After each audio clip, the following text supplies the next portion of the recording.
Ing Black Rosary, o ing pamagrosaryo kareng pibale-bale, aldo-aldo, nung nudala pilipat-lipat, ding larawan ding mindu, ingindong Birhen Maria at ing ginutang Heso Kristo. Ing Black Rosary, metong yang opportunity or instrumento karing Katoliko para mga di at makyabe king devotion. Mitatagya iting Black Rosary, ban parangalantaya ingindong Birhen Maria.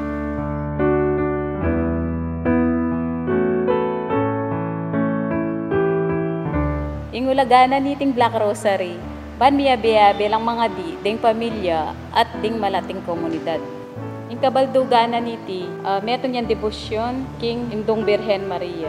At midiri ng tamong belwan tungkol king biyan ng Ginong Yesu Kristo. At ban lumalam ing lugod tamo kaya, at king induna ing indunang Birhen Maria. Ing kaugnayanan ing parokya king Black Rosary, ban makabuo tamong malating komunidad, kareng purok o sityo. Ban akatagmude mo naman ing Ginu. Deng makapunta king pisamban o makasimba. At ban akita mo naman itamong leader niting Black Rosary, ding miyaliwang pamangailangan da rin kaparokya tamo.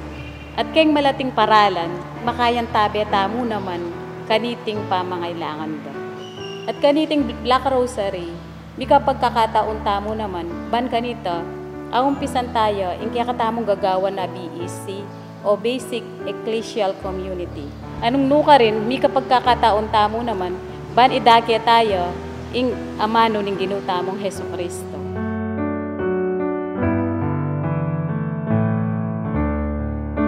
Hagmasusyan tayo iting Santo Rosario, pauli ning kapiestana ning Holy Rosary, balang October 7 ning Banua. Yako po Sister Joy Vital Carrion, coordinator na po ning Komisyon on Catechesis, Keti Parokya ng San Jose.